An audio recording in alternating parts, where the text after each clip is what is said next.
2000 বছর আগে, খ্রিস্টের জন্মের আগে, ট্রয়ের যুদ্ধ নিয়ে ট্রোজান ওয়ার নামে নাটক রচনা করেছিলেন ইউরিপিডিস।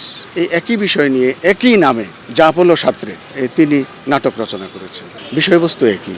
আমাদের যে ভালোবাসা, প্রেম, মমতা, দরদ, এইগুলো যুগ পরিক্রমায় বদল হয় না এবং সভ্যতার পরিবর্তন হয়। আপনি দেখা যাবে যে এরিস্টটল ফিজিক্সের উপরে যে বই লিখেছেন, এই বই এখন অচল। এখন আমাদের এই প্রাইমারি স্কুল লেভেলেও কেউ এরিস্টটলের ওই ফিজিক্স পড়ে কিছুই পাবে না, কারণ বিজ্ঞান অগ্রসর হয়, বিজ্ঞান বদলায়, বিজ্ঞানের ধারণা বদলায়, কিন্তু মানুষের যে চেতনা, মানুষের যে চিরন্তন আবেগ, এগুলোর কোনো বদল নাই।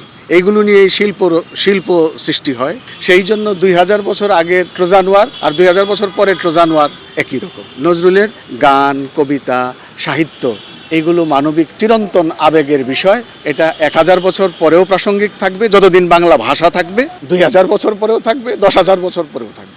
এটা যতদিন পর্যন্ত এটা অ্যাভেলেবল হবে। এটিই কারণ।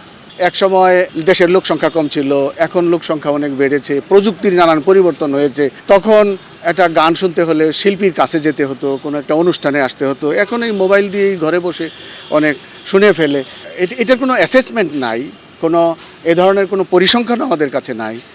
তবু আমার অবলোকন মতে এটি বেড়েছে, কারণ লোক সংখ্যা বেড়েছে, বাংলাভাষী লোকেরা বেড়েছে, নজরুলকে তার প্রতি আগ্রহ বেড়েছে এবং তার যে গান, তার যে কবিতা, তার যে সাহিত্য, এটা বাঙালির চিরায়ত প্রকৃতির প্রয়োজনীয় সাহিত্য। তাকে অ্যাভয়েড করার কোনো সুযোগ নেই। তাকে অনুসরণ করে, তাকে ধারণ করেই আমাদের অগ্রযাত্রা অব্যাহত রাখতে হবে। খবরের কাগজ, নিখাদ, নির্ভীক, নিরপেক্ষ।